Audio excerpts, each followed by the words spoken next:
میرا خیال ہے کہ نہ صرف یہ کہ یہ اس حکومت کی پاکستان کی ناکامی نہیں ہے، یہ اس حکومت کی ناکامی ہے، اور اس حکومت کا پرانا وتیرہ جب سے یہ آئی ہے اس کو یہ پرابلم ہے کہ جب بھی ان کی ناکامی کی، ان کی نالائکی کی، ان کی نااہلی کی کوئی نشاندہی کرتا ہے تو یہ الزام اسی پر ڈالتے ہیں، بالکل اسی طرح جس طرح ای سی پی آج کل ان کے دھاندلی کے پول کھول رہی ہے تو یہ ای سی پی کے اوپر چڑھائی کر رہے ہیں، تو اسی طرح بالکل یہ ہر جگہ پر ناکام ہے، ہر سفارتی محاذ پر یہ ناکام ہے۔ میرا نہیں خیال کہ اتنی تاریخی ذلت یا رسوائی کسی حکومت کی قسمت میں آئی ہے جب سی این این جیسے چینل پہ بیٹھ کر لوگ یہ کہنا شروع کر دیں کہ اس وزیر اعظم کی حیثیت ایک میئر سے زیادہ، اسلام آباد کے میئر سے زیادہ نہیں ہے۔ میں سمجھتی ہوں کہ اس سے بڑی ناموشی اس آدمی کی وجہ سے جو وزیر اعظم کی کرسی پر بیٹھا ہے پاکستان کے حصے میں، یہ جو شرمندگی ہے یہ کبھی نہیں آئی۔ پچھلے 5، 6، 7 سال سے کنٹینرز کے ذریعے کنٹینرز کے اوپر چڑھ کر یہ بھاشن سنتے سنتے قوم کے کان پک گئے کہ جو عمران خان صاحب کے اپنے فرمان تھے کہ جو اکاؤنٹیبلٹی ہے وہ وزیر اعظم سے شروع ہوتی ہے، اور جو طاقتور ہے اس کو قانون کے نیچے لانا ہے، قانون جو ہے وہ چھوٹے لوگوں کے لیے ہے یا کم طاقتور لوگوں کے لیے ہے، اور حضرت عمر کی مثالیں دیا کرتے تھے کہ ان کا ایک کرتا تھا، اس کے بارے میں بھی سوال ہوئے، اور جب اپنی چوری کی بات آئی تو آرام سے یہ کہہ دیا کہ میں حساب نہیں دوں گا۔ یہ آپ نے کس طرح کہہ دیا؟ یہ آپ کا ذاتی مال تو نہیں ہے، نہ آپ کا خاندانی مال ہے، یہ پاکستان کی امانت ہے، اور اس بارے میں نہ صرف آپ سے سوال ہونا چاہیے بلکہ آپ کو جواب دہ ہونا پڑے گا۔ آپ یہ نہیں کر سکتے کہ آپ لوگوں کو چور کہتے اور اسی آڑ میں آپ اپنی چوری چھپا کر نکل جائیں، یہ اب نہیں ہوگا، آپ کو جواب دینا پڑے گا، یہ آپ کا ذاتی مال نہیں ہے۔ عمران خان صاحب کی جہاں تک بات ہے تو انہوں نے پچھلے 5-7 سال میں جو بھی کیا ہے وہ ان کے اپنے آگے آیا ہے۔ وہ کہتے تھے کہ جب پیٹرول مہنگا ہوتا ہے تو وزیر اعظم چور ہوتا ہے، جب ڈیزل مہنگا ہوتا ہے تو وزیر اعظم چور ہوتا ہے، جب آٹا مہنگا ہوتا ہے، چینی مہنگی ہوتی ہے تو وزیر اعظم چور ہوتا ہے۔ تو اس لحاظ سے عمران خان صاحب پاکستان کے پہلے سب سے بڑے سرٹیفائیڈ چور ہیں، اور اب یہ جو دوسروں کو چور چور چور کہتے تھے ان کی اپنی کلئی جو ہے پوری قوم کے سامنے کھل گئی ہے، اور حکومت کی چھتری جب بند ہونے لگتی ہے، جب آپ کا ٹینیور ختم ہونے لگتا ہے تو بہت چیزیں جو ہیں وہ عیاں ہونے لگتی ہیں، آپ کی طاقت جو ہے وہ ختم ہونے لگتی ہے، تو بہت ساری چیزیں سامنے آئیں گی،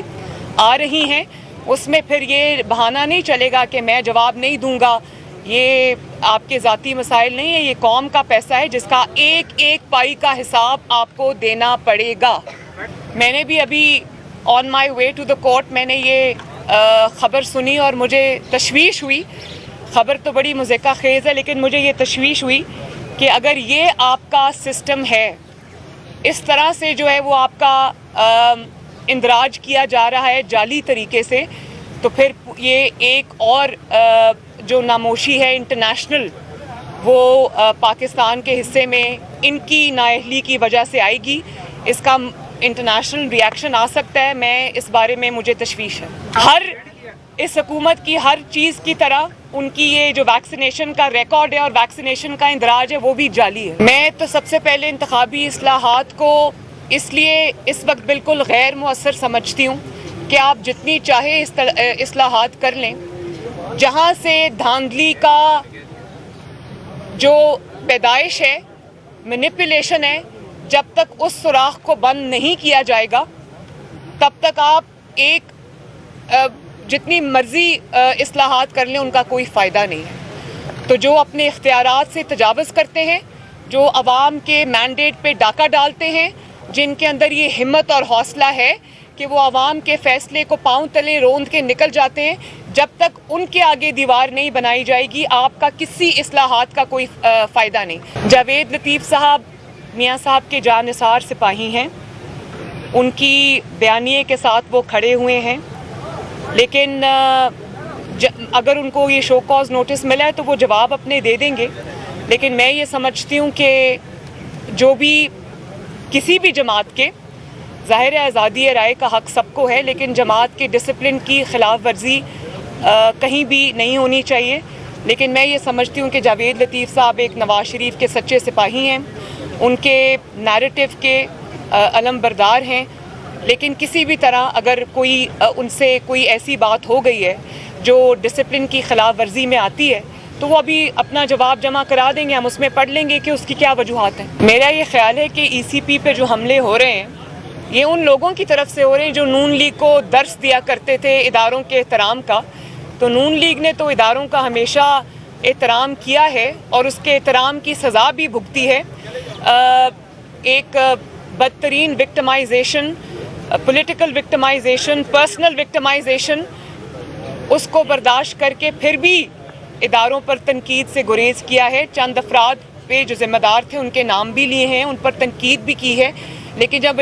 افراد کو ادارہ سمجھنا شروع کر دیں تو وہاں سے ڈاؤن فال شروع ہو جاتی ہے. لیکن یہ جو ای سی پی پر اٹیکس ہیں یہ ای سی پی پر اٹیکس نہیں ہیں، یہ اپنی چوری کھلنے کا، چوری قوم کے سامنے آ جانے کا خوف ہے جو وہ یہ بات کر رہے ہیں. اور دیکھیں آپ کتنی خطرناک بات انہوں نے کی. انہوں نے یہ کہا کہ جو ای سی پی کے ارکان ہیں وہ ای سی پی کے چیئرمین کے خلاف نوٹس لیں. آپ سمجھ سکتے ہیں کہ نون لیگ کبھی یہ کہہ سکتی ہے کہ کسی ادارے کے جو ارکان ہیں وہ ادارے کے چیئرمین یا ادارے کے سربراہ کے خلاف نوٹس لیں. آپ اداروں کے، اس کو کہتے ہیں اداروں پہ حملہ آور ہونا.